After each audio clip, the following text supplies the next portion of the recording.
Principal, Monsieur le chef, deuxième groupe d'opposition. Monsieur le Président, le chat est enfin sorti du sac concernant l'entente avec les médecins spécialistes. Et le ministre de la Santé a été très clair, c'est pas caché. Jeudi dernier, il a dit, je le cite, « Non seulement le rattrapage est fait, mais les médecins spécialistes sont dans une position favorable par rapport à l'Ontario. » Donc, ce qu'on sait maintenant, c'est que les Québécois gagnent moins cher qu'en Ontario, mais le premier ministre accepte que les médecins spécialistes gagnent plus cher qu'en Ontario. Complètement là, injuste, inacceptable, d'autant plus qu'il avait été convenu dans une entente signée par le gouvernement libéral en 2011 qu'il y aurait un suivi de l'écart concernant la rémunération des médecins avec le reste du Canada.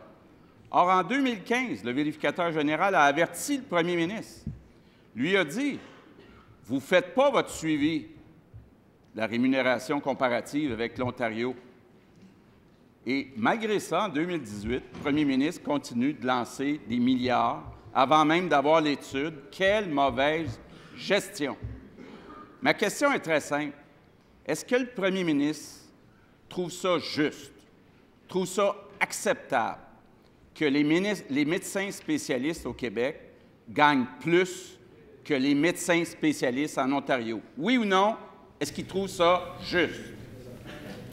Monsieur le Premier ministre. Je trouve juste, Monsieur le Président, et je m'en félicite, et on devrait tous s'en féliciter comme Québécois, c'est que pour la première fois de l'histoire du système de santé du Québec, les médecins se sont déclarés imputables de l'accessibilité aux services, notamment dans la couverture des spécialistes en région. Tiens, à la Pocatière, il y aura des anesthésistes tout l'été. C'est payé par les anesthésistes, des pénalités imposées aux anesthésistes si l'entente n'est pas respectée. On n'a jamais obtenu ça jusqu'à maintenant. De la même façon, ils prennent en charge un guichet d'accès pour l'imagerie. On n'a jamais obtenu ça.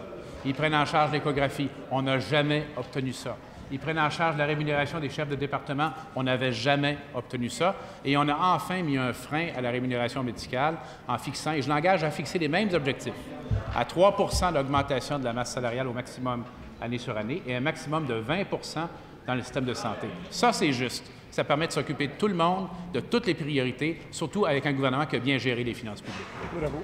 Première complémentaire, Monsieur le chef, deuxième groupe d'opposition. Je pense que c'est assez clair. Le premier ministre vient de nous dire que lui trouve ça juste que les médecins spécialistes du Québec gagnent plus que ceux de l'Ontario. C'est son choix, mais je voudrais me tourner vers le ministre de la Santé. Le ministre de la Santé est venu en politique pour défendre les Québécois, l'intérêt des Québécois. Et je voudrais savoir si le ministre de la Santé va avoir le courage, parce que c'est lui qui va signer ou non la... Monsieur le Premier ministre. Alors, le ministre de la Santé et des Services sociaux, qui est franchement réussi très bien dans sa fonction pour les patients. C'est pour ça qu'il est venu en politique, pour s'occuper des patients et accessoirement pour fuir la CAQ dont il était fort effrayé des orientations.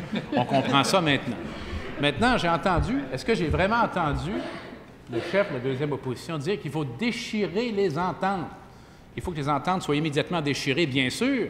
Il ne veut pas que le climat revienne favorable dans le système de santé. Il ne veut pas que les anesthésistes à la Pocatière cet été. Il ne veut pas que l'imagerie soit prise en charge. Il ne veut pas qu'on ait plafonné la croissance de la rémunération médicale. Surtout pas. Il carbure au conflit, notre collègue du chef de la deuxième opposition.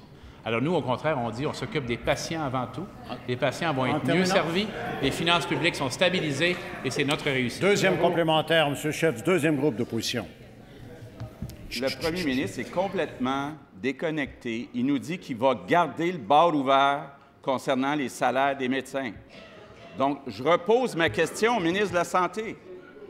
Est-ce que le ministre de la Santé, je sais qu'il est mal à l'aise avec l'entente, là. Est-ce que le ministre de la Santé va se lever aujourd'hui et dire « Je ne signerai pas cette entente-là ». C'est lui qui a le pouvoir de signer ou non cette entente. Va-t-il le faire, oui ou non? Monsieur le Premier ministre. Personne n'est dupe de ce que fait le chef de la deuxième opposition. Monsieur le Président, c'est clair. Mais ce que je sais, moi, c'est que les patients vont être mieux servis. Ce que je sais, moi, c'est qu'il n'y a pas d'argent neuf introduit dans la rémunération médicale.